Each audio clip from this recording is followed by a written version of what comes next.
Now that's better.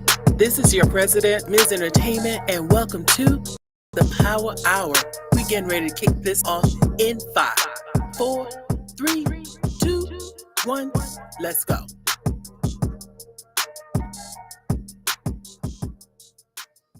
All right, y'all. What's up, everybody? This is your girl, Ms. Entertainment, and I am your president of the Real Ass People Society. So welcome to the Power Hour. We are live every Saturday at noon on, noonish today, Pterodon Entertainment Radio, where we play the best hits from old school to new school hip-hop, R&B, and more. So go to pterodonentradio.com, click on the listen live button, or tune in on TuneIn or Live 365. And I am not, and if you don't catch us live, go ahead on and catch the replays on pterodonentradio.com or on all your major podcast apps. And of course, I'm not in the place alone. Let me introduce my Chief Entertainment Officer, DJ Talented. What's going on, world? This is your boy DJ Talented in the building, and as I always say, it's better to be above it than under it. You dig? All right. And first time in the studio, entrepreneur-ish, Miss Ellie, or host of Entrepreneur-ish, Miss Ellie. Hi, everybody. Yes, my show is called Entrepreneur-ish, and I love it. I love it. All right. Also, for the first time in the studio, screenwriter, director, what you call it? Nene, the director, Yeah. producer, actress, owner of Chasing My Dreams production, Miss Renee, Chandler. Hey, what's up, everybody? Nene, the director, I like that. Yeah. I love it. I know that was one of the things that I saw. I was like, no, I gotta follow. Now we're gonna start with you, Miss Ellie. Okay. Now you're a serial entrepreneur, even though you call yourself the serial quitter. Yeah, That's okay. I say you just create different opportunities. Oh, okay. I like that. I'm gonna start saying that. Yes, you create different opportunities. Now, what businesses have you had? Okay. I've had everything from e-commerce to coaching to data visualization. Like I've tried it all. I was like, I'm good at certain stuff. I'm gonna start a business, and I'd be like, I don't want to do that, so I'm gonna start another business. Now, let me go back to this coaching thing because I saw where you talking about you don't even like coaches. I know. Okay, right, exactly. Okay, so that was one of my big things. Is like I was trying to be a coach for people who were starting businesses, but then I realized, like, what can I really give them? So then I stepped back from it because all my stuff was coming from other people's stuff. And when I realized that I wasn't even trained enough to give information, I was like, let me pull back. But I had the, I guess, dignity to say that instead of some people are just running with it. Like, they're just like, look, I've never started a business, but I'm gonna tell you how to start your business. And then they're like, you gotta pay me $1,500 for it. And we don't do that. No, this is real. Like, this is Instagram right now. Like, this is life. So for me, the reason why I don't like coaches is because I'm like, please don't coach me if you really don't know what you're doing. Like, I'm kind of a person who I'd rather learn from somebody who's done it before than learn from somebody who just theorizes on how to possibly do it. So that's why I pull back from the coaching game. I'm doing more of like a matchmaker service, and so that's more me than anything else. And I'm doing the podcast. Boss Besties. Yes, Boss Besties. So talk more about that. Okay, so this is something I kept saying. Okay, I have this podcast. And everybody who's in my studio who has ever met me has met somebody from hanging out with me, from the studio, from either they were on my show or something like that. So I realized I'm a connector. This is what I do. This is what I do naturally without having to try, without freaking out about it. It's just something that comes to me where I'm like, hey, come with me. I want you to meet somebody, blah, blah, blah. So then I was like, let me ask people, is this what you're looking for? Because what changed my entire entrepreneur life was when I opened myself up to having boss besties, which was people who are also entrepreneurs. Like, I was hanging around a lot of people who didn't understand the trials and tribulations that I was going through, and I felt very, very much alone. Mm-hmm. I felt very much crazy, for real. Like, if I could be real honest, because I'd be like freaking out over a marketing campaign, and they're like, girl, you could just go to work. Like, what's the problem? Like, why don't you just go back to your corporate life? Like, you don't have to worry about any of this. But I really wanted somebody there, like let me teach you how to market. Let me teach you how to do this thing that you really want to do. So when I found my bossies, which is what I call them, which is boss besties, I was like, people need this.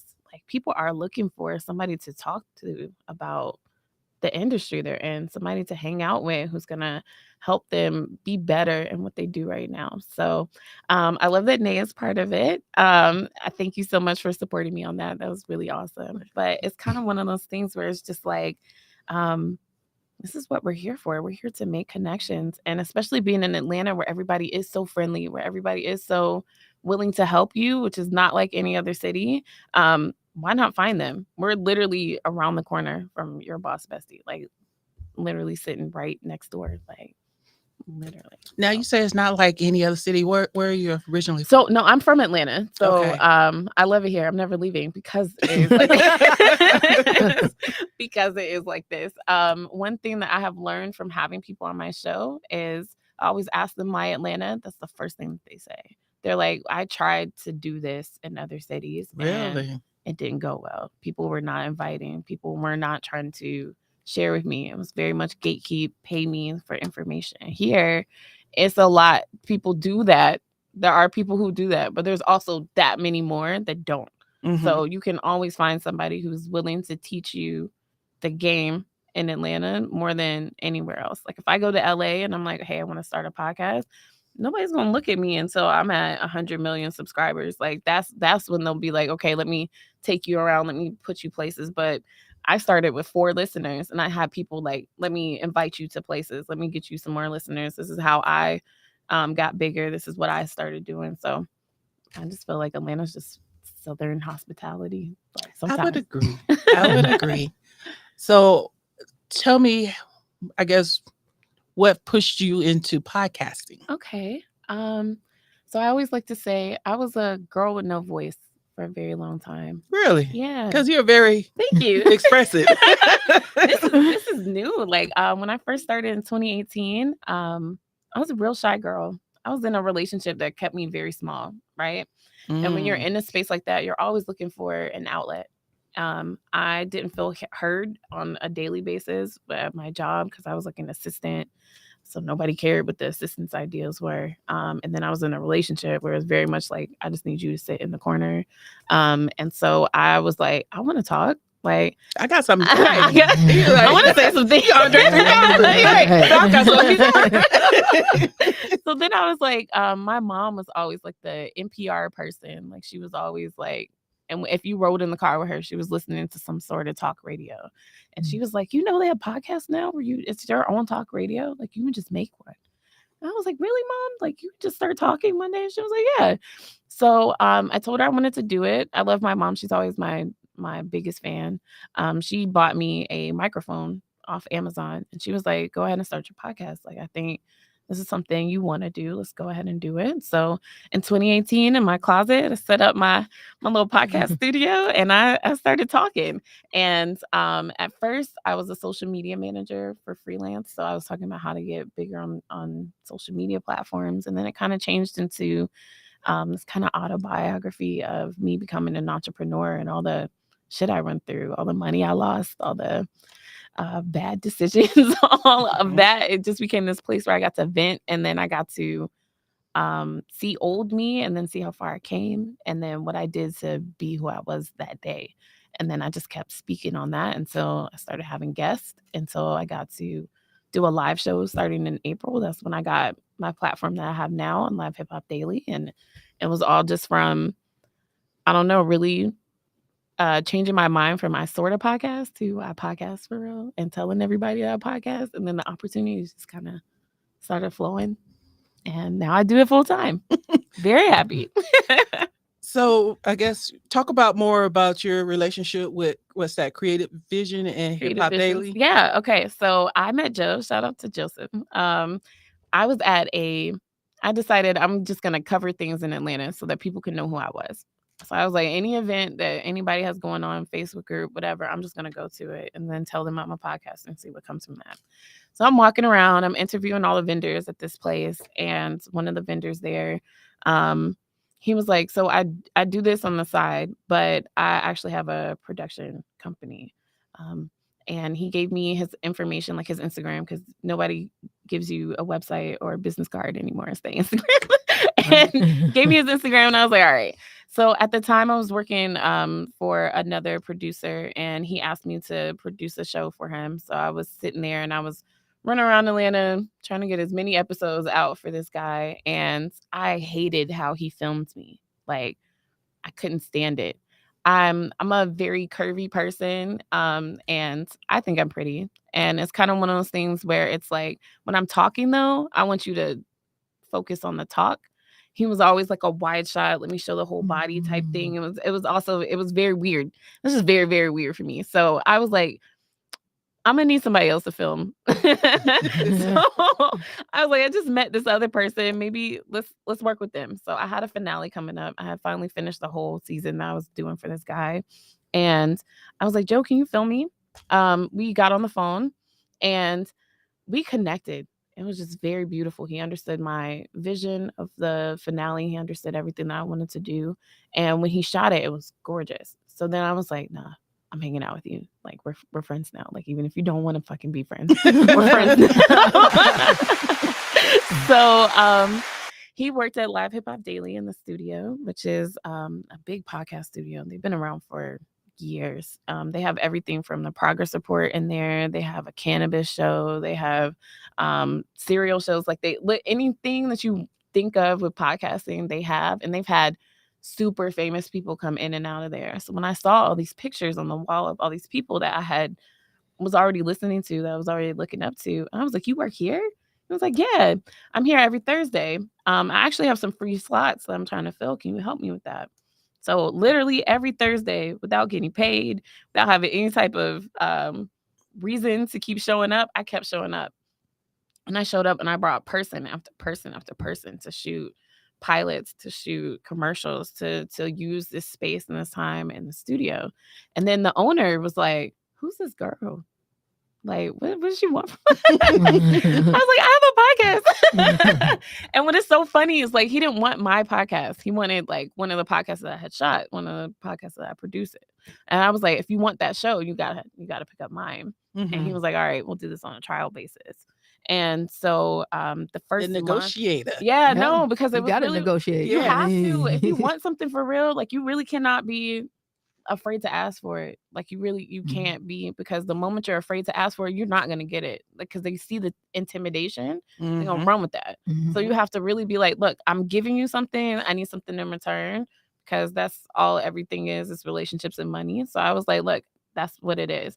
So he said, okay, I'll give you a month. So I did a trial month, and that whole month I brought my biggest A game that I could possibly have. And between me and Joe talking about it, which is the head person of Creative Visions, we were just like, look, what can we do better each and every week so that you can get signed? And one day I think it was like my 5th or 6th episode. I had somebody from Netflix come, and I had 2 other actors come in, and it was like a really big show. It had the most views out of anybody that he had on that week. And from there, he was like, okay, we're going to sign you. So it was kind of one of those things where it was like, it took a lot of work. It took a lot of doing stuff without being paid for. It took a lot of believing in myself when nobody else was like, somebody's looking at you like, I don't even really want your show. And you're like, but I want my show. No, this is where I want my show to be. So then that's what I kept doing until he was like, of course your show needs to be here. And now it's kind of like, I remember I took a week off, and he was like, where are you? Where's the show? Like, what's going on? What's the problem? Like, why are you off? And I was like, I have COVID. I can't come in. And he was like, okay, that's the only reason why you should not be here. But like, now it's kind of like, oh, we love your show. Like, what else do you need from us? Like, how can we help you do this? And like, in return, I've helped Creative Visions grow a platform. I've helped Live Hip Hop Daily go from, I think we started at 6,000 when I got there. They're almost at 12,000 subscribers on YouTube. And I know I'm part of that. So it's kind of one of those things where it's like, nah, if you believe in yourself, other people will have to. They will have to. Good. So what keeps you going, being that you are a serial opportunity maker? So what keeps you here with the podcast? Here with the podcast, So I had, when I first started in 2018, my second guest came on my show, and I loved her. And I found out 3 years later that she had actually committed suicide. Oh.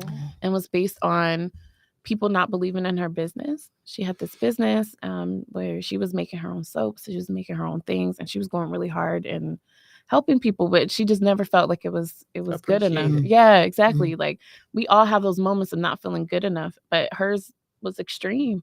And so when I heard her story, I was like, wow, I have this platform that I could use, and I want to really use it. So that's what pushes me, especially on the podcast, is because the people that I have there, I know that they're doing this for a reason. And I know that if I can give you just even this one more bit of motivation of, I was on a podcast today talking about my business, like, I'm here for that. So that's why I do my podcast, and will never quit my podcast, even if I'm freaking over it. It will definitely be like something that I will always want to do, because every time I say something, I'm touching somebody's spirit. I'm helping somebody stay in the game a little longer. I'm helping them drop the ish, which is the point of the show. I want you to be an actual entrepreneur. So if you're entrepreneur-ish, I'm still going to give you a platform, because I want you to come talk to me about the problems you're having. Maybe I know somebody who could help you with this. Like, it's also Boss besties. Yeah, exactly. So that's where that came from. Was really just having all these people saying, like, this is what I'm missing in my life. And I'm like, I know a person.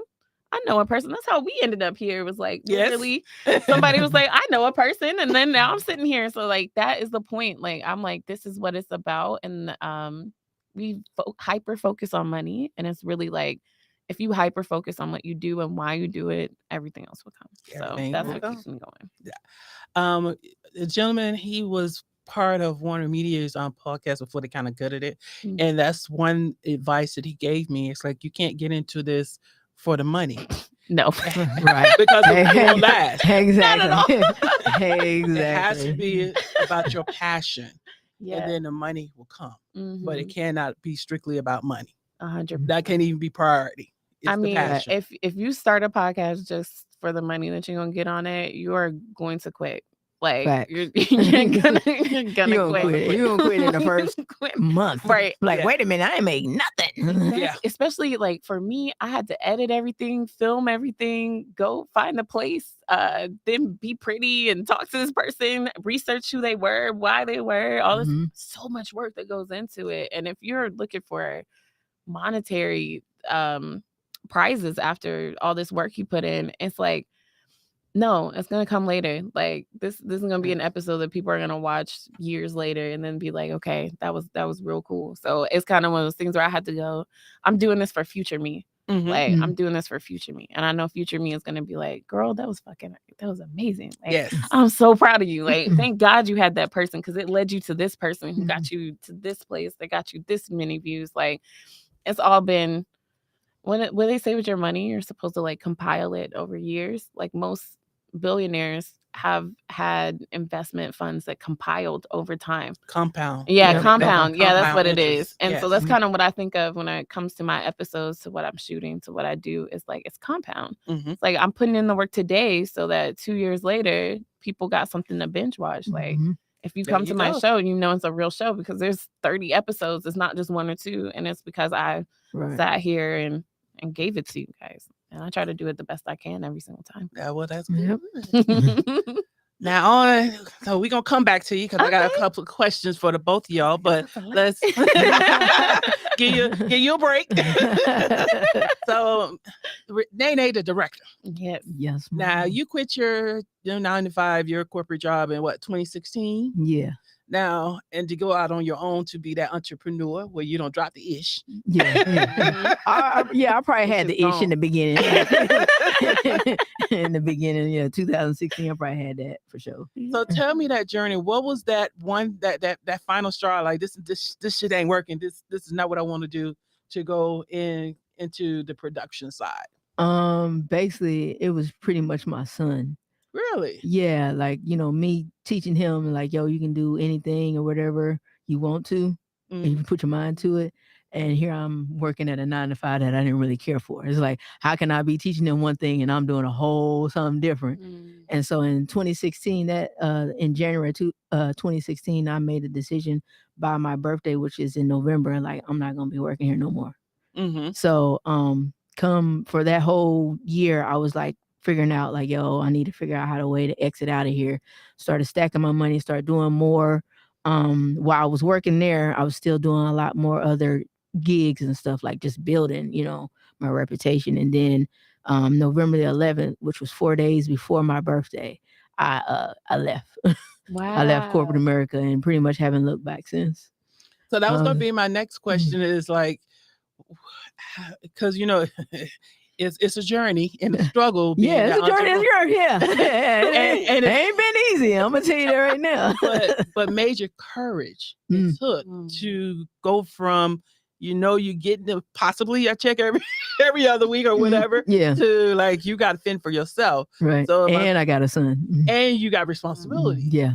So that was my question was, did you save up and then it's like, have your next egg is like, hey, once I get here, then I'm good for however long or whatever. Yeah, I saved up what I thought would be good, and then I also had a good support system, which is my mom. You know what I'm saying? Like because I told my mom like I'm not happy. I want to do what my passion for, and she's like, okay, I got you. That's my grandson. I'm there to help you, whatever. So like having that support system too really kind of also helped too for me to be able to make that transition into, I'm leaving this 9 to 5 and going on this journey that I don't know where it's gonna take me. Hopefully, you know what I'm saying? So yeah.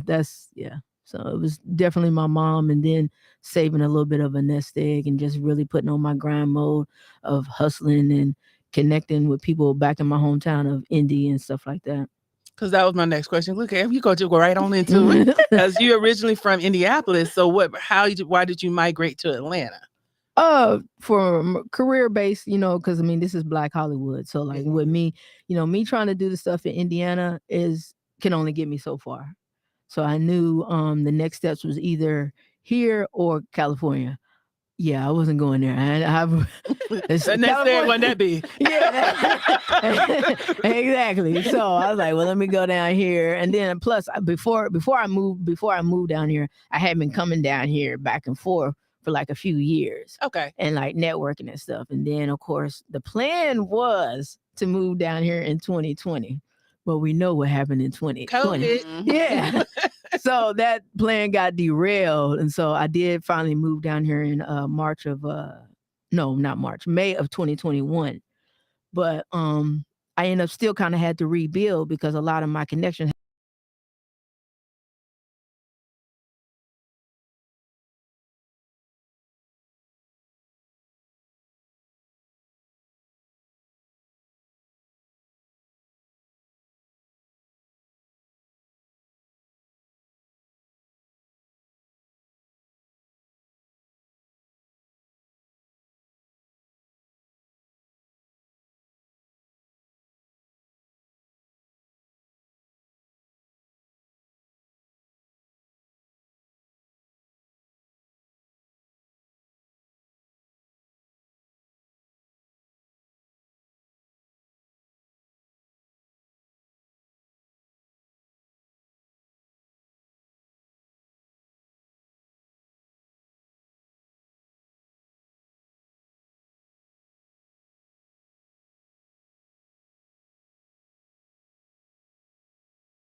other people too that's actually helped me put in position like, yo, this is what you need to do next, So that's why I said this is a journey.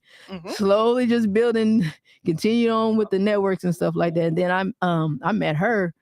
I met you through the workshop. Yeah, the workshop. Yeah. So actually it's coalition of actors. And each and every Wednesday, I'm actually going to be headlining on September 20th. We're going to do a premiere of Entrepreneurish, but that's how we met. Gary, like just walked up and was like, you need to meet her. And I was like, okay. Yeah, because it was funny because I was actually there. Like my homegirl, she that was actually an actress in A Love Journey. She ended up doing she co-wrote and co-directed a movie, and so she invited me to her premiere. So I'm there for that. And then, when I first walked in, she wasn't there. So I'm like, yo, I'm a little bit nervous. And Gary just walked up just like, hey, how you doing? I'm like, for me, I'm like, oh, hey. Super friendly. Bring it down. Especially if I'm in a new place I ain't never been. I'm like, hey. He's like, what you do? I was like, oh, I do this and this. Okay, let me introduce you to this person. I'm like, wait, hey, I don't even know you.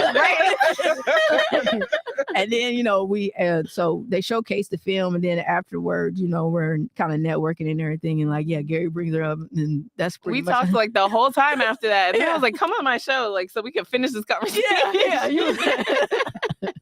And then since then we just kept in touch, and then like I said, when I decided to do this matchmaker thing, she was like, yeah, I want to be a part of it. So I was like, cool. So I think one of the things that we all need to realize is like networking is it. Like, you heard her story, you heard my story. Networking is literally the difference between you staying stagnant and moving. I always say it's more than networking. You're building relationships. Yeah. Because networking, you really kind of like, hey, then you gone. Right. But that relationship, you can like, hey, let's do this. Hey, what you got going on? Hey, are you okay? It's just a check-in, just, making sure that I don't want anything from you, but I want to make sure you're good. Right. Yeah. So that's the piece that a lot of people are missing. Yes. I will say that is the personal I care about you check-in.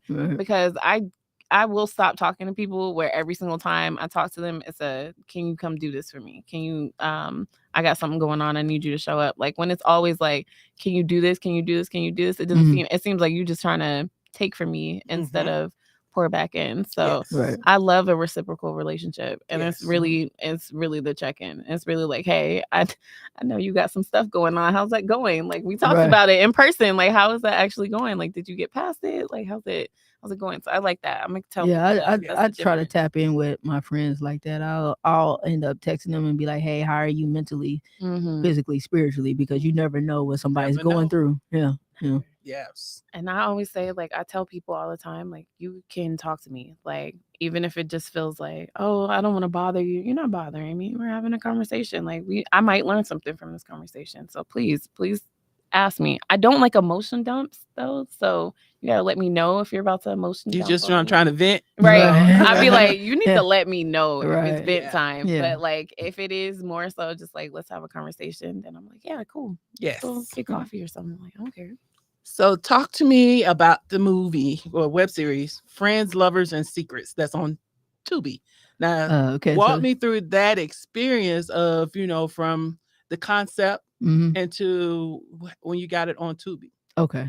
So I actually wrote that while I was working my 9 to 5. I wrote the series when I was working my 9 to 5 because, like I said, I was at a place where I just knew like, yo, I'm really this ain't where I want to be at. So I started working on that, started writing the script. The concept basically is about 7 friends who've been friends like since high school years, and now they're adults, and a lot of different secrets and drama and stuff like that. And so the process that like I said, I wrote it when I was working 9 to 5, and then by the time when I quit my 9 to 5, I started going into working on the production. So I did like a small little casting call. And so, the people that came out, some they were good, and I picked the best ones. And of course, it was a small budget. So basically nobody got paid for it. The only thing I paid money for was making sure they ate good, and then, a couple locations or whatever, I had to pay for that. And so that process took, I'll say probably about 4 or 5 months to like from shooting to completion. And I originally had put it on YouTube.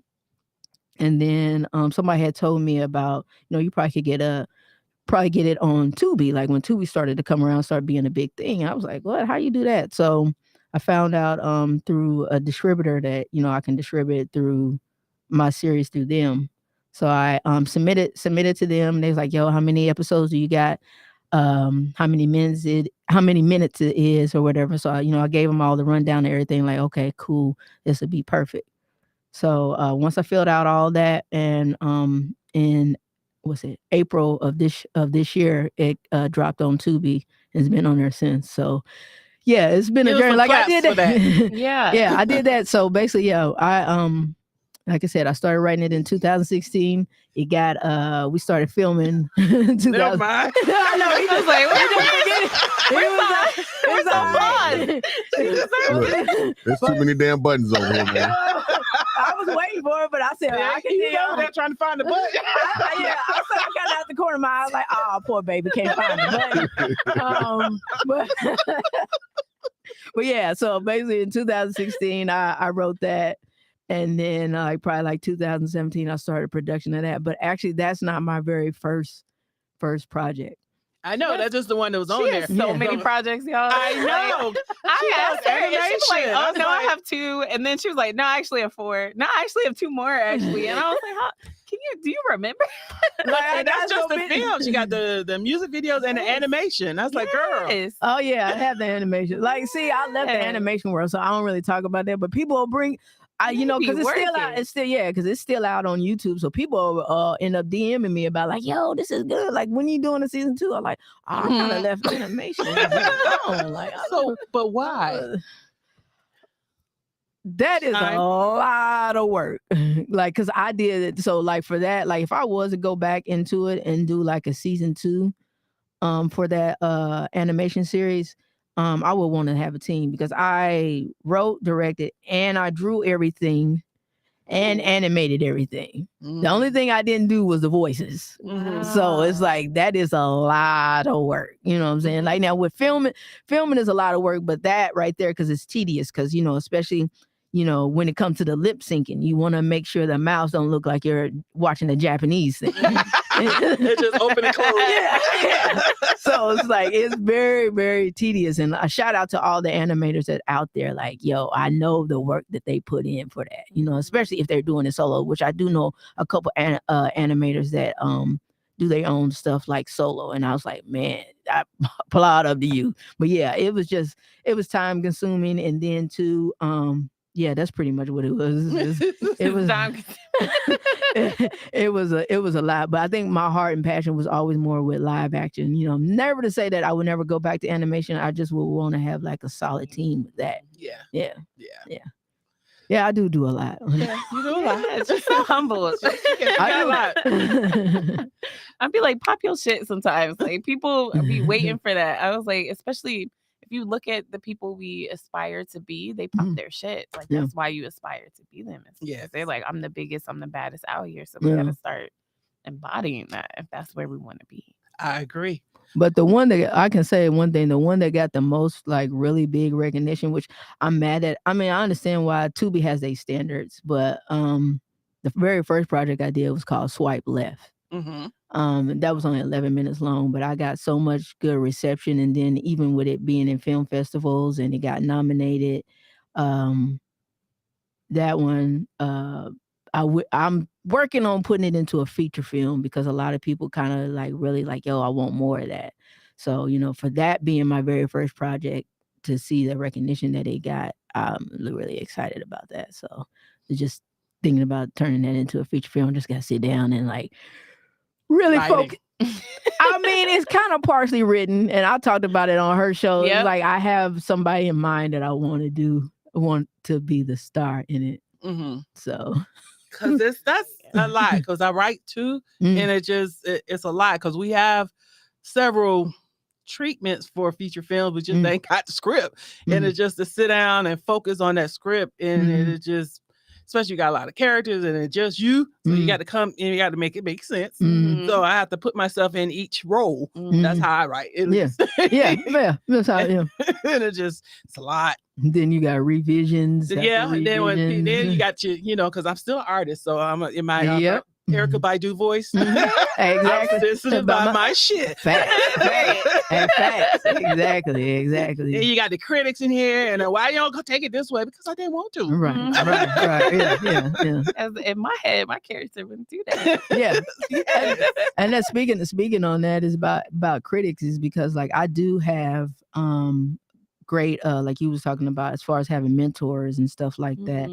I have a couple screenwriter mentors, like they help me like progress on my screenwriting. Like I'll send them my script and they'll give me feedback and they say, even though this is my feedback, if that's how you want it to be, don't you know what I'm saying? But they'll say, oh, well, you might can do this a little bit and that.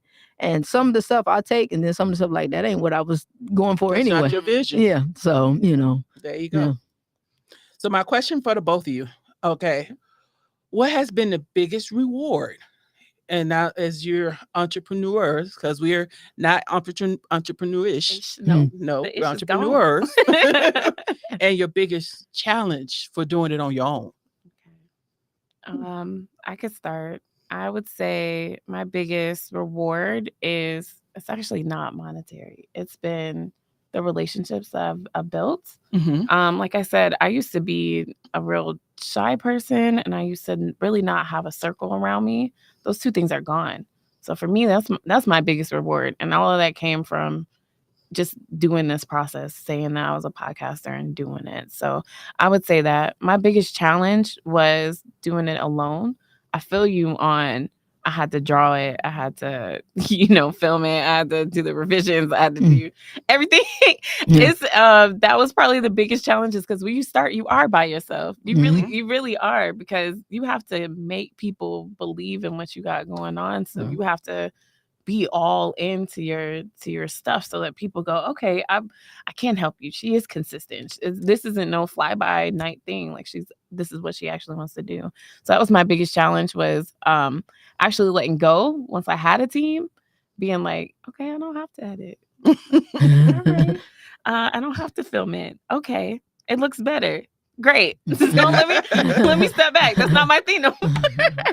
It was letting go for me was my biggest challenge was being like, okay, I have a team. Let my team do what they do instead of me wanting to put my hands in every single thing. I got to go, all right, now that you're taken care of, what do you like? Like, let's get better at talking. Let's get better at communicating. Let's get better at our questions. Let's get better at, being on camera. Like, let's focus on me instead of all the stuff around.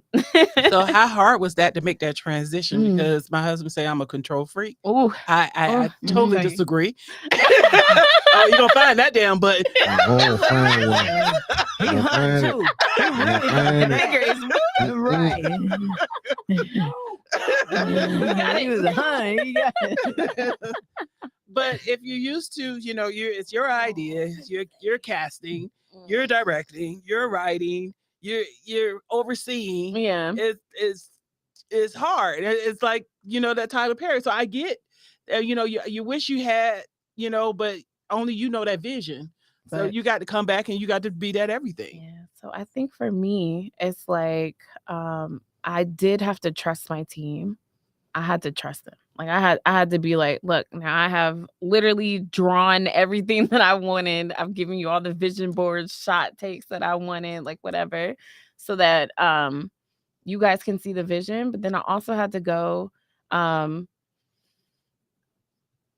pray a lot. And I a lot of times I have to be like, it's out of your hands now. Like you gave it to them, you just guide it. And then like we were talking about off air was with the Tyler Perry thing. A lot of times you could give somebody something and they don't do it right. That's when you step in. That's when it's time to be like, okay, hold on. This is not what I'm trying to do. But I'm like, and then you do have to trust your crew at first, like because that's why you hired them. That's why they sitting there. So it's like wasting your own money. So think of it on that way. It's like I paid these people to do something for me, or I asked them to be a part of something. And if I don't let go, I'm wasting my money. Like, and time, because time is money, right. even if you're Because not now I'm focused physically on this paying. thing where I didn't have to bring you along. I could have done this all myself. Like I could have, you know. Hello. And so then the point at that point, it's like, okay, that's when you're like, okay, I'm gonna do it all myself. But I also just caution people on doing that, because the more you can't go very far by yourself. No, you can't. You just there's only 24 hours in a day. So the more you keep trying to grab everything and do everything, the less like Time. the less time you have to yourself, one, and the longer it's going to take you to get where you're trying to go. It's Agreed. going to take much longer. So when I started looking at it on that, where I'm like, look, I have a 3-year plan. Like, if I keep focusing on this thing, it's going to take 5 years. I don't want to do this in 5 years. Like, I want to be somewhere in 5 years. So it's kind of one of those things. You just got to be like, look, I'm focused on something else. Y'all get it together, or I'll do it. But give them a Let's chance. at least try and do this together. Give them a chance. What would be yours? Your biggest reward, biggest challenge of being an entrepreneur, doing it on your own? Definitely my biggest reward is like seeing getting people's when I did like the premieres and stuff, and seeing how people were very receptive of it, because like you said, when you're an artist, you're sensitive about shit. So like when I did my first premiere for Swipe Left, and it was two films. It was Swipe Left and Nothing to Ask Conversations. And when we did the premiere for those and the reception for it, it's like, oh snap, okay, I'm on to something. You know what I'm saying? Like this being my first everything, and it's like, yo, a lot of people really was receptive to it. So that was like one of my biggest rewards. And then when I did for A Love's Journey, the movie down here, especially me not being down here and selling out Studio Movie Grill, and people that I didn't really know come up to me and say, yo, that was dope. So like I said, it's always the rewarding was for me is just people's perception of congratulating me on my journey of what I've put out. The biggest, the toughest, the challenges, pretty much like you, is basically knowing to let go. Because even with all the projects that I've done, I've had solid people on the team that like I said, the ADs and the camera people and sound people. It's still like, yeah, I am a little bit of a control freak, you know what I'm saying? So it's like, yo, I had to trust them to know what they doing with their job, you know what I'm saying? Because we all sat down and had, I told them my vision, and they know what my vision is, and they're able to execute it, but still it's like, oh, I'm trying to let loosen the reins is very, very hard. So that's always been my biggest challenge. And I think that's probably still going to be kind of my challenge as I continue on, because how you want stuff how you want stuff done, and you just still feel like, yo, even though I know these are solid people, you still kind of just like, this my baby. Yeah, like, this is my baby. This is mine. This is mine. So I'm still learning to just let go, and trust the people that I got around me when I'm bringing them onto a project and stuff like that. So Okay. yeah. So one more question, then we'll move on to hot topics. Okay. What has been the best advice given to you, and what has been the best advice you've given to others? The best advice given to me. Take this one. I'm in. Definitely. The best advice given to me is just go do it. Oh yeah. Yeah, that's one of my friends was like, yo, just go do it. Like, just put it out there. You know what I'm saying? And just see, because even though you may feel a certain way, it may be 10 or 20 other people might see it differently. You know what I'm saying? The best advice I've given to other people is, well, I guess for me, the best advice I've given to other people, just trust the process. Ooh. Because after getting the advice from the person telling me to just go do it, then I was like, yo, I had to trust the process. And so when people come to me, aggravated or agitated, I'm like, yo, you just gotta trust the process. You at least you started it. You know what I'm saying?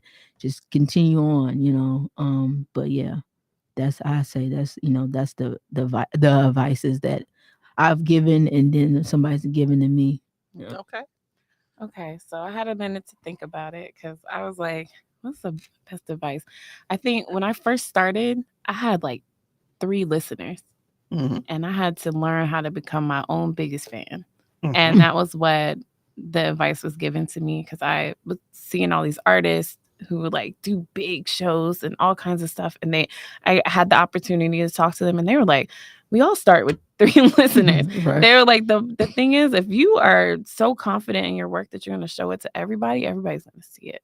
So that's what I decided to work on. And once I got to a point where I was like, I can't wait to tell somebody about my show, that's when it started moving, was because I was my own biggest fan. Because I was like, I didn't care about the views anymore. It wasn't like, oh, I'm not sure if you're going to like it because only 10 people watched it. It was like, look, I love this. Like, this is my favorite episode. Let me show this. Let me show this. Let me show this.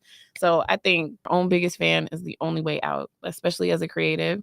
You're not going to finish an animation project if you're not your own biggest fan. Like, you're not going to finish your script if you're not your own biggest fan. You're not going to approach somebody for an opportunity unless you're your own biggest fan. Like, it's this outward validation that we all seem to need, where it's not really where it comes from. It comes from inward validation, and then all the outward stuff comes because you believe in yourself. So I think that was the first thing. And then drop the mic on that one. Drop it. Find the button. Find the button. I ain't got that. It's all right. It's all right. But then the second thing that I tell everybody else is we have to flow. You have to flow. I mean, God's plan is bigger than anything you could ever imagine for yourself. So I just tell people to flow with it. Like, I know, because I be crying. I be having terrible days. Like, I be having a lot of days where it don't feel like anything's going. But the moment I relax, everything happens. So I just be telling people to just flow. Like, just be who you are. Show up where you think you need to be. And that's it. That's the best you can do. And it sounds scary, but that's literally the only thing that we have control of. So show up as your best self and just kind of let God take it from right. there. Yep. Yeah, because that's all you can do. Like, we be trying to be like, I have to meet this person, and that person's gonna get me this deal, and that person. No, that's normally not how this shit goes. You literally just be somewhere, and then all of a Meet sudden people. you're in the right place. At the Like, right and time. it, Basically, like how we did. exactly. Like, if I had tried to plan to meet you, like, maybe we would have never met. But it's really because it just so kind of happened. Like, I took my mom to a doctor's appointment, and then her nurse just so happened to know you. Like, who was planning that? Like, Right. who was planning that? Like, so I literally, all I had to do was show up and be me. And so when somebody asked me about my podcast, here we go. Like, it was kind of one of those things. So I tell everybody to flow. Like, we be trying to have too much control over our lives, and we really just don't have that much control over our lives. The Not only at thing we all. have is the, look, I'm here. Like, I'm not gonna let anything stop me. As long as you have that, Keep it moving. yeah, just let it happen. It just Yes. happens. All right. Amazing. This is- Amazing. Dope, yeah. Amazing. Thank you. So we're gonna get on to some hot topics. We need to talk about this. Sorry. What we need to talk about. It's a lot of hotness going out here right now. So. So much going on. Let's I'm hit a it. shade room reader. Right, that's what I was about to say. Like, I'm just wondering what she about to get us with the hot topics. Which ones we talking about? Because it's a lot. Okay, I'm waiting on my intro. You waiting on y'all to be quiet.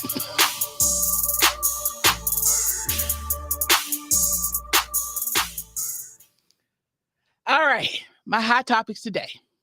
The Montgomery Brawl. Ooh. Ooh. Okay, we started. All right. We're going with that one. Okay. Yes. Okay, tell me your good, bad, and all hell no moments. And I'll go first so you get what I'm talking about, right? Mhm. So first, my good. It was good to see my Black folks, come together to help another fellow Black person in need. Because we don't see a lot of that, Facts. And then when it does happen, in some cases, the retaliation can be crippling. And I always think back to the Tulsa massacre, because you remember it was Mhm. the young teenager that just accidentally bumped into the white lady, and then she accused him of trying to assault her or rape her or whatever. Mhm. They put him in jail, and then it was this mob of white men or white people that demanded to try and get him. Mhm. But the thing when it changed is when those Black men Mhm. that were coming from the war, they came out there and was like, no, you're not going to get ready just to tear this little boy apart. Mhm. And that was that moment where it went to oh no, these niggas didn't. Right. That's when it had turned, and that's when of course, it came into that massacre because it really was that really like, oh no, y'all didn't. Right. Y'all like what? It was like tit for tat at that point. Yeah, it was like I call it the how dare you nigga moment. I like that. Yeah, Like Now my bad was it took the black people on that ferry to come to the rescue. Mhm. It was plenty of black folks standing on that pier. yeah. Yeah. It was what They about with the one of- cameras out. yeah, That's what with- they were doing. They They were were having filming. cameras out, Mhm. including the girls that ooh pop and pop. Yeah, Yeah, yeah. with the narrator. Yeah. Mhm. You know, but it took the folks on that ferry to come and like, oh, y'all still here? Now, yeah, that was a dumb moment right there. Mhm. White people still there, Right. Why? Right. because it was no fear. Yeah. Yep. Yeah. There was That's no fear, Mhm. not at all. Now, my all hell no moment, that goddamn chair. See, that's everybody though. When I saw that, I was like, oh. I was like, okay, see, we done- That we took it a chair little took far. on a personality of its Yeah. own. Ricky Smiley, shout out to Ricky Smiley. He interviewed the chair. See, no, I've seen That's- so many people. I didn't interview see that. Yeah. I seen women with the chair on their fingernails. Mhm. I seen tattoos. Yeah. Tattoo all on the of chair. it. I seen what people got strapped down on their car. It's like, Yeah. it's like that chair took on a life of its own. It really did. But that was mine. So good, bad, and all hell no moment. I don't know. Who wants to go first? You want to go first? Okay. The good. Oh man, I like it. Yeah, like you said with the ferry, the people on the ferry, like the dude that swam. Oh yeah, Aquaman. I was like, oh, he giving Michael Phelps a run for his money. Yes. Like, you know what I'm saying? And this still had energy to fight. Right, Like, that's wait what a I'm saying. minute. He got out the like Aquaman, like, oh, that water just looked like it just vanished off him. Like, you didn't get soaked none, huh? Like he just floated on him. It was taking too long. Right. It was. Like, y'all not at the dock yet. Let me. The bad moment definitely was when, you know, bringing the other white people jumping in on the situation. You know what I'm saying? That was for what? Like, you know, it was between this guy and this guy. In fact, for the whole point of the matter is like, why did you even go that far? Right, because you was in the wrong. He's doing his job. The He was black doing man his was job. doing his job. At the end of the day, the black man was doing his job. So, you know, then the oh hell moment. I think it had to be the chair where the person got beaten out their Crocs. Yes. Feet Like, poking out. Like how? Like what Crocs were those? Because they had you must have been had those for a while before you get beat out the Crocs like that. Just- I know people got tattoos of the chairs and stuff Yeah, like like, that, it's but the I've Crocs seen for the Crocs.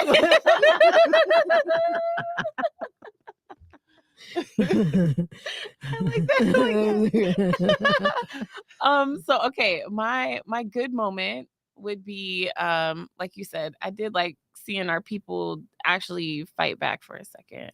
I think a lot of times, like if we think about during the pandemic, we had all the riots and we were messing up our own neighborhoods. It was like finally we decided to a lot of that wasn't us. Right. I was about to Those say that people wasn't perpetrating, trying to beat us. I do understand. So, okay, when it first started, it was us doing our own neighborhoods. Sure. And then after that, it was people trying to make BLM seem terrible. So they were just doing whatever they wanted. They were doing the most. Yeah. And it was, I don't know. We can talk. That's a whole nother subject. Yeah. But for me, I was like, that's cool because we were actually going after the people who made the problem. I think as Black folks, we don't normally do that. We talk about it or something like that. But this time we actually went after the people who were the actual problem. So I said that was good. The bad part was I didn't like the men hitting all these women. I don't care if they white. I don't care if they were yelling at you. Like I saw a lot of punches being thrown from men to women's faces to pushing them down. And then they were like, oh, wait, maybe this is a lady. Like, let me get my girlfriend or whoever was standing next to them to beat them up instead. But I seen a lot of men hitting women and I just didn't like that. I'm like, I understand in the moment. But also we have to have restraint. Like if we're gonna go after something, we need to understand that people are going to watch this later You can't be seen hitting some woman and being like, okay, I had to justify this. And Now, not that heifer blackness, shouldn't have or- been out. Well, I you was know about to say, like, No, she I don't shouldn't think the have. woman, that she, lick. She shouldn't have. But okay, but see, here's my thing. she I took don't- that risk. She jumped in there. I don't know. Okay, so I'm gonna be a little personal for a second. Okay. But like I've been a victim of domestic violence. So for me personally, that's just too far. I just think it's too It was far. a triggering moment. Yeah, for you. and got you. I just think like honestly, if we really sit there and think about it, do you want to justify men hitting women at any point in time? As a woman, like if we sit here and like, well, she was fighting for it, so then what gives him an excuse not to say the same thing? So for me, that's where I'm like, nah, I think that's too far.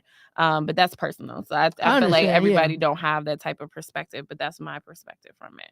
So that was the bad for me. But what was the last one? The all hell no. The all hell no moment for me was it had to be the swim. Like for real, because he was like, not finna And get then- in this. And then he got out, like I said, he got out the water. Didn't even seem like it was a drip of water on him at all. He was still fighting. It was really the swim. I think also the all hell moment was like, isn't this a slave doc? Like this is It a was. It did slave look like a doc slave It where- was. yeah, I The was like, you history wanna know? was, yeah. Yeah. I was like, y'all wanted to pop off at this moment on the Harriet. Like, I'm like, it was all these just moments where I was just like, look, what y'all used to do was cool back then, but it's not cool now. And I really need y'all to see that. And I don't care if you're in Alabama. I don't care if you're in Mississippi. I don't care if you're in the deep woods of Georgia. Fact. This don't ride no more. Like we're all Right. people. Like you need to see me that way. And I will jump out this motherfucking boat to show you that. Especially when he was doing his job. It wasn't like Right. he was just some random black Some guy random person. just saying, hey, I And need you to then move your... Yeah. It's the entitlement for me because they all have that entitlement where it's like I park wherever I want. I'ma talk to you any You type just of a way. nigga. Right, Right. Mhm. exactly. And it's like, oh no, sir, let me get you together real quick because I will beat your ass if you call me just a nigga because that's not what we got going Right. on right here.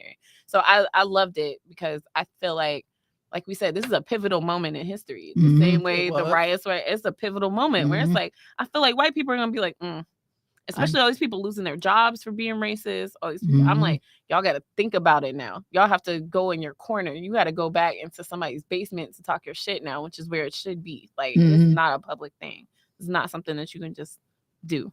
So I totally agree on the pivotal moment because I'm like at the tail end of that generation where if you did something like that, you had to leave town. Yeah, You know, yeah. especially in those small, where you're truly outnumbered. You had to leave town, and the fact that we are, especially the younger generations, is just like we ain't taking that bullshit no more. Right, I'm not moving. You got to come with it.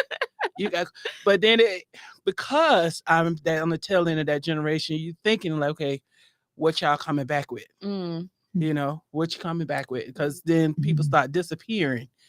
So we still need to be on a heightened awareness because let's history has a Like we tendency think it's to funny, repeat but some itself, people might be in the background plotting on some of these history have a people. tendency of repeating themselves. So always remember your history.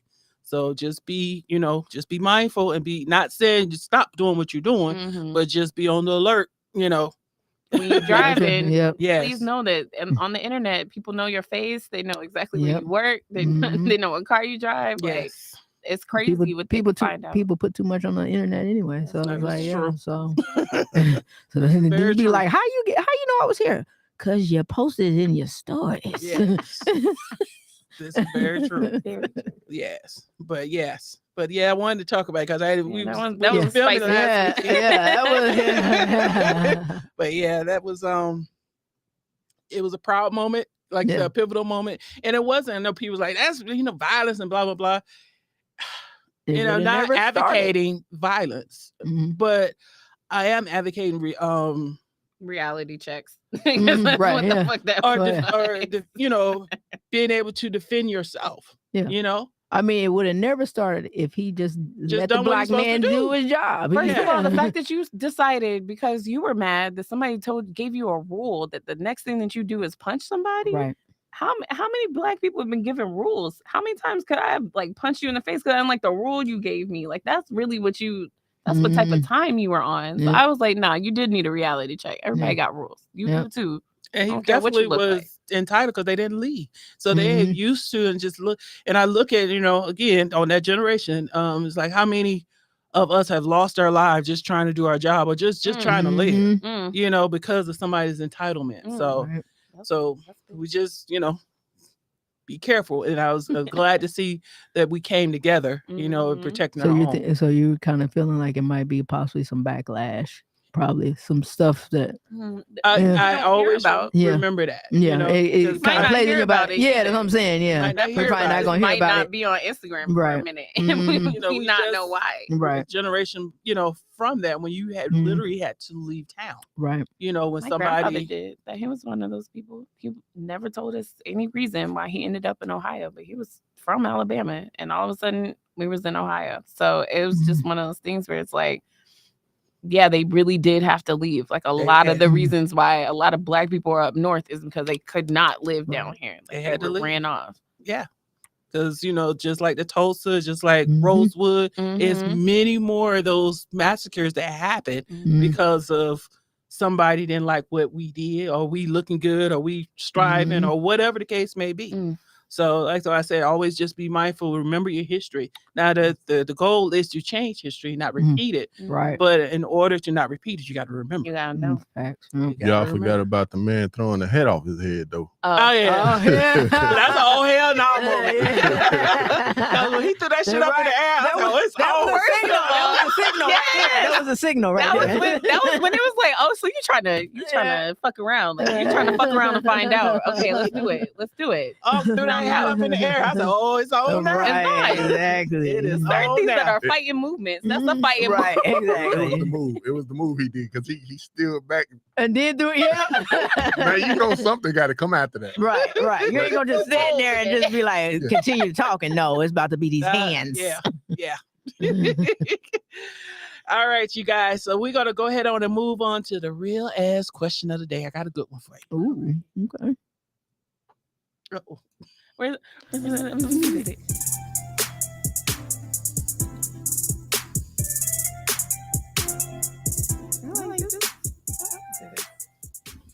I forgot to let them know we're getting ready to end that one. My bad. All right. The real last question of the day. You have been in a relationship with your significant other for a couple of years, right? So it is definitely love there. Y'all in love, y'all blah blah, y'all 10 toes down, right? Okay. Now your significant other has a child with their ex. Mm. Now, one day, the ex claims to have came into a lot of money, right? And they gifted their ex, a nice car. Okay. Get it? Mhm. They gave them a nice car. Now, what do you say about this new car? Do you ask them to give it back? Or are you looking at them side eye? What the hell going on? Or what are you doing? I'm laughing at that because that is a situation that happens. I see. I watch. Me being in the entertainment, I watch TV. That's a situation that's happening on The Shy right now. It is. That's where I got it from. That's where I got it from. Okay. I said, ooh, that's a good one. Oh man. Cause the way what's his name? Amon Shepard was looking at like, oh man, that is a juicy one. That was a good one.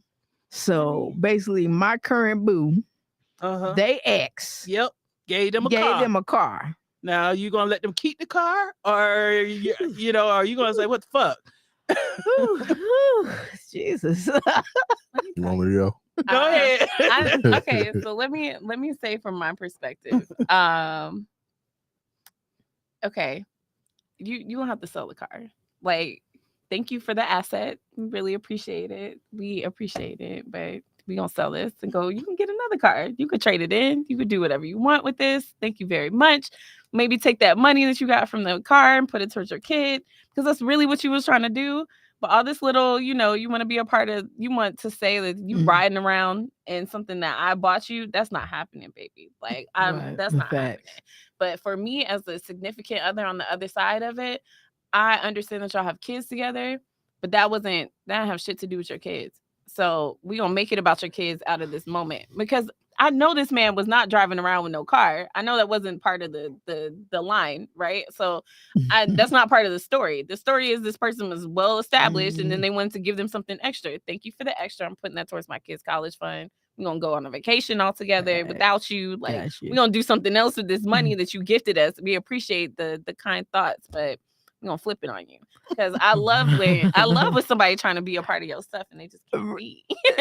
Yeah, that's. I mean, because it's funny, like you said, since you got that from the Shy, it was old girl that was doing that, talking about like, yo. So Yeah, she that's actually asked that's for the only car. reason. Yeah, that's the only reason why she got the car, because she asked for it. She asked for it. So that's so. But She we're was not wrong even. for We're not asking even. that man. see, So we're not okay, even flipping it. So we're not even putting that in the situation that it was asked for. Okay. No, This we're is not. just So a it's gift. just Just a gift. Oh Okay, hell no, just a we gift. getting rid of that. I'm like, Yeah. why are you over here? I'm like, we good. No, you got to get that back. Like, why are you smiling? Why are you even in the car right now? I'm trying to figure But out. it's nice.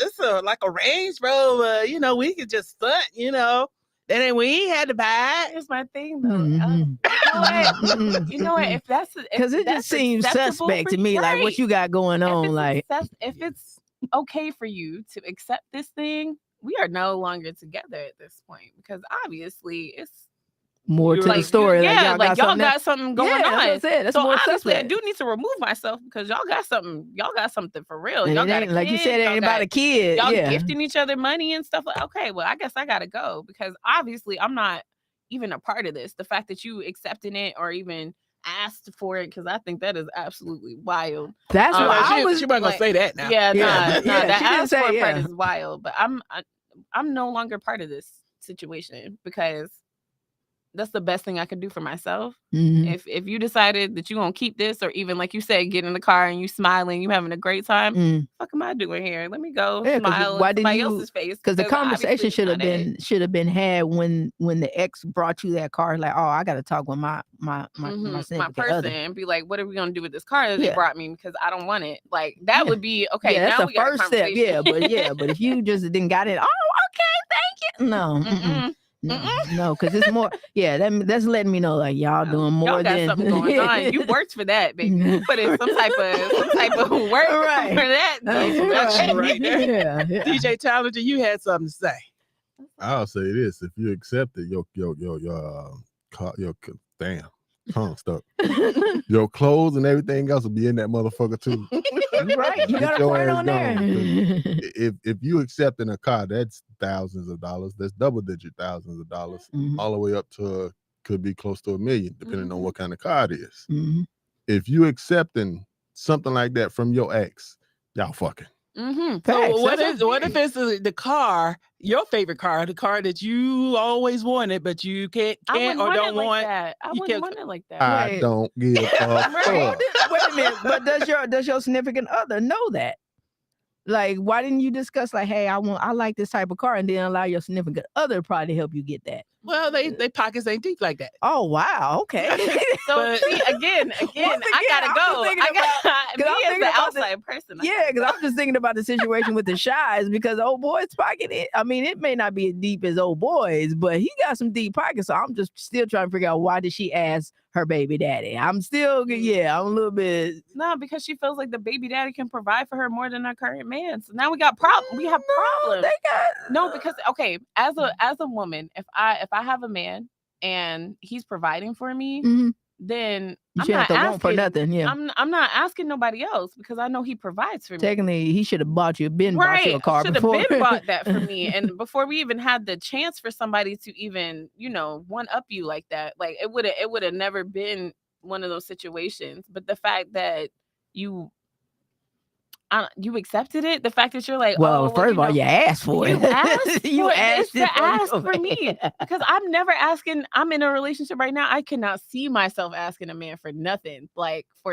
because I'm satisfied. But the moment I'm not satisfied, of course I'm gonna ask a man for something else. But that's because I shouldn't be in that relationship no more, because obviously I'm Right, not yeah. satisfied no more. So that's why Yeah. I feel like whoever that outside person was, you need to go ahead and go. Right. They got stuff. Because I'm just work out. because I'm still I'm just confused of why my significant other is taking large Whole gifts, cars. a whole car. Well, he was cool with it. Remember they had a scene where they fucking in the car. Yeah, So he was cool. The look on his face was kind of like, yeah, I'm just doing this to be doing. Because I don't know if he really that cool. face like that. Some people really do want to show that they're the cool. I'm not ever gonna You're like, stay I'm not face that damn like that. cool. Nah, I'm finna, Yeah, I'm I'm finna blow not this bitch up. Yeah, like that car would have went missing. Like, damn, somebody stole my car already. I'm like, dang, for real, Yes, baby. you know what? In Atlanta too, I would have definitely dropped that bitch off with the keys inside. It would have been like, you know what? I'm gonna go to dinner real quick and then come out. Oh, where's the car? That's Right. crazy. Yeah. That's wild. What happened? Exactly. Like, there's no, no. But yeah, I got that from the shot. I said, oh, that's a good one. Yeah, That's that story. That's the whole storyline gonna get messier and messier. that was a good one. Yeah. Oh, that shit crazy. Man. Right, Ain't no right. damn way. I ain't Wait a going minute. for it. And, that's better- what, and then the thing You about better that, not bring that shit to my house. Get that shit out of here. what's the blow it up messed while up you part in there. about it? But he was so bold that he brought it to her house in front of her dude. Right. But not only that, he has a girl too. Yes. Then okay, So so y'all, I guess You I need to watch the show. Yeah, yeah. That's what I'm saying. It's getting minute, messy. bro. I'm like, you buying your baby mama cars and now? Right. See, that's what I'm saying. First of all, the girl who's with the man who bought the car for the, you know damn well that has shit to do with the kid. And then the person sitting there with the girl with the kid, I mean, she obviously don't think you could do shit for her. So y'all need to go back to being together. Like, just go back to being together. Because obviously that's what's going on. I mean, y'all trying to still have a he unit wasn't- without being a unit. It don't make sense. but you know, in the beginning when they were together, he wasn't up on the come up. See, that's the thing. Like you were saying, like it's the come up. Like now they've came into some money. He then came into some money. So she's honestly, probably looking at that. Like, yo, I was rocking with you. Yeah, because she was rocking with him for a long time when he wasn't shit. Yeah. And so now he then became into this grown man status. And she's probably looking at that like, damn, you know, we're not together no more. We do What have can this you still kid. get for me. Yeah, yeah. We do have a kid together. So yeah. That's what I said. That's messy, boy. It was crazy. But yeah, ain't no, ma'am. That was a No, hell thank no. you. Yeah, that's a hell no. That's a. I I'll be will like- definitely not be there in the morning. No, Right, I swear exactly. to God, I will Right, not be there. exactly. That's Enjoy your car, Yeah, baby. yeah. Yeah, Have a that's great time. Right, exactly. If you're gonna say I'm keeping it, oh, okay. Well, then you just keep on, just roll on out Right, this. go that way. Yeah. Stage. What you say? Swipe left. Yeah, swipe left. Exactly. 'Cause, yeah. Mm-mm. All right, let's move on to celebrating some Black excellence. All right, each week we recognize and celebrate the achievements and contributions African Americans have made to this country. So today we celebrate Richard Wayne Penniman, also known as Little Richard. Okay, Little Richard was born in Macon, Georgia in 1932, the third of 12 children, despite his father throwing him out of the house at an early age because of his sexuality. Little Richard went on to become a famous singer, pianist, and songwriter. He's described as the architect of rock and roll. He has had many hits like Tutti Frutti, Good Golly Miss Molly, Lone Tall Sally, and the list goes on and on. Little Richard was unapologetically proud of who he was. He was inducted into the Rock and Roll of Fame. Tutti Frutti was included in the National Recording Registry in the Library of Congress. Some of the people Little Richard influenced and inspired was the Beatles, David Bowie, Elvis Presley, Elton John, and again, the list goes on and on. So today, Little Richard, we salute you and your contributions to making this country great. Yes. And just to let you know that CNN will be airing Little Richard, I Am Everything documentary on Monday, September 4th at 9 p.m. Eastern.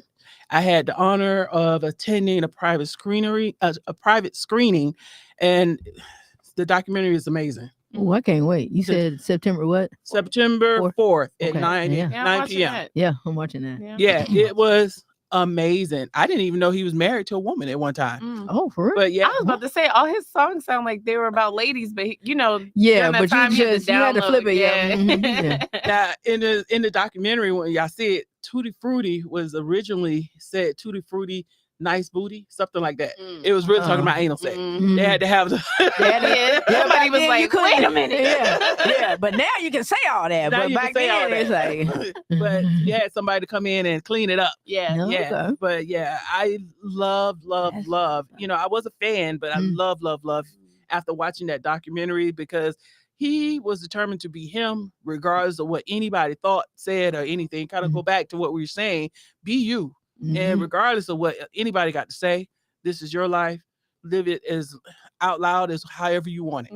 You know. So yes. So definitely check that out. It was amazing, amazing. And then it actually, which I knew it was possible, of course, but I just didn't know the history.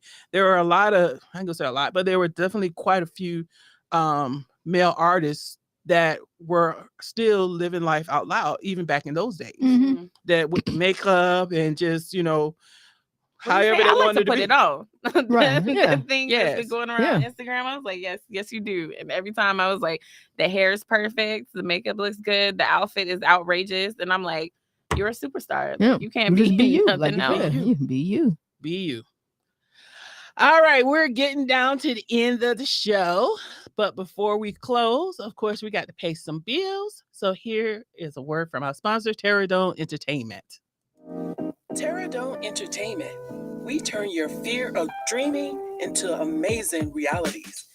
If your dream is to become a photographer, we have a nice, intimate photo studio just for you. If you want to record that next hit song or do voiceover work, we have a state-of-the-art studio also for you. If you want to professionally record your own podcast, well, we have that too. Check us out at www.terradomeentertainment.com. We are the only ones to turn your fear of dreaming into amazing realities.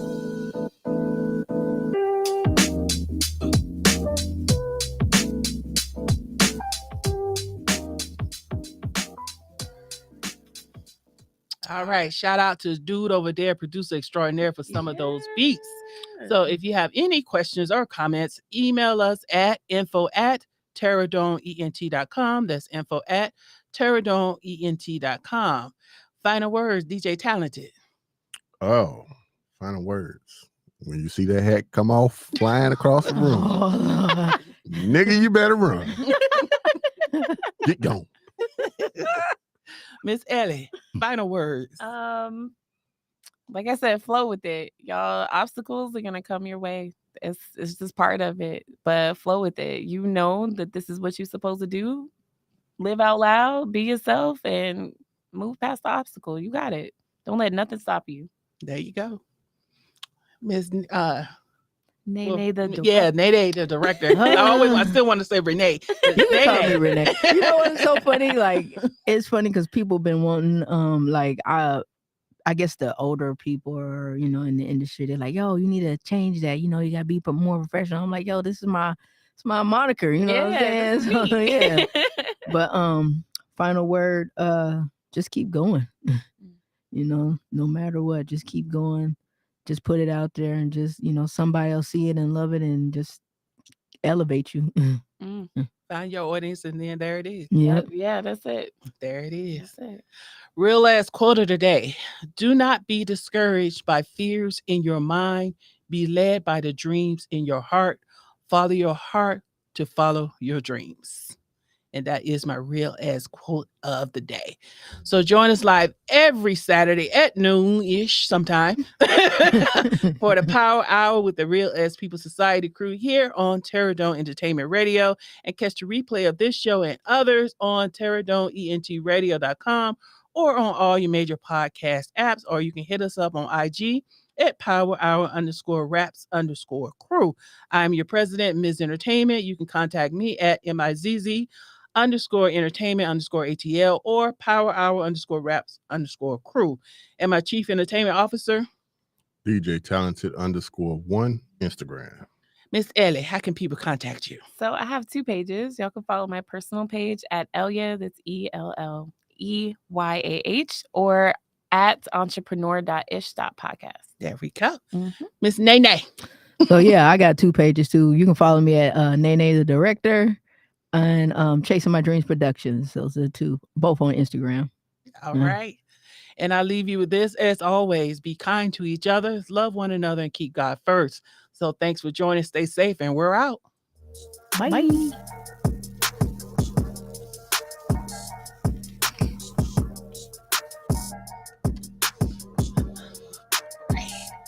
Mike's awesome. Thank you. Thank you for having us. For real. That's Wait a really minute, cool. so hold up. So you can rent this space for a podcast? Because I've been, I don't. I know because I know I gotta start out, so I can't get over there at the Live in my Yeah, baby. I I probably can.